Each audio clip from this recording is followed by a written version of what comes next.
Erwin Guido Kolbenheyer, December 30, 1878.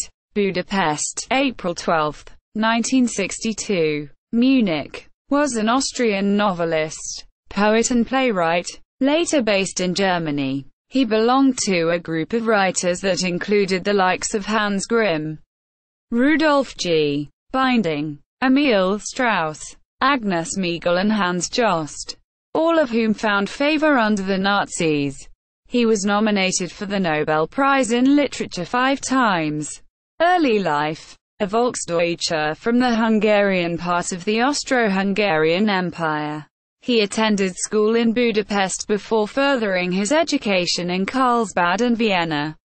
Kolbenheyer studied philosophy, psychology and zoology at the University of Vienna and earned his Ph.D. in 1905. He became a freelance writer and came to specialize in historical novels that were characterized by their fixation with all things German. In 1908 he published Aim a Day, a novel about life and thinking of the Jewish-Dutch philosopher Baruch Spinoza, which made Kolbenheyer fairly known.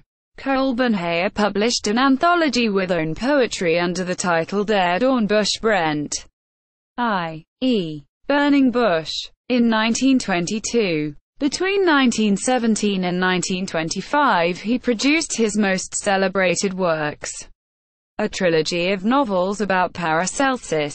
And in these books Kolbenheyer explored many of the Völkisch movement concepts prevalent at the time by presenting his hero as the Nordic race archetype struggling against racial degeneracy and immorality. In 1929 he published Heroische Leidenschaften, i.e., Heroic Passions, a drama about the Italian astronomer Giordano Bruno.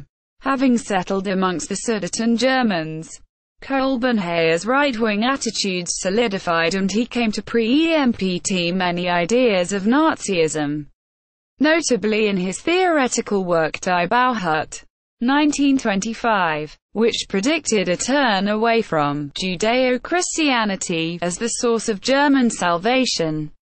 This work has been identified as being one of the main influences on Alfred Rosenberg's The Myth of the 20th Century. In Kolbenheyer's own words, the addressee of his book, Bauhut, is the philosophical conscience of the white race, which he wanted to arouse. A strong opponent of left-wing politics, he joined Wilhelm Schaeffer in resigning from the Akademie der Kunst in 1931 over what he saw as their support for the activities of Heinrich Mann and Alfred Doblin. Nazism. He continued to write widely under the Nazis, taking up his pen to praise Adolf Hitler in a poem and to defend the Nazi book burnings, as well as to write pro-Nazi war novels such as Karlsbader Novellen 1786, 1935, and Das Gottgelotte Herz, 1938. The Gottgelotte Herz, i.e., The God-Blessed Heart, is a novel about the Dominican nun Margarita Ebner. Indeed, his star rose under the Nazis because his literature fitted their worldview.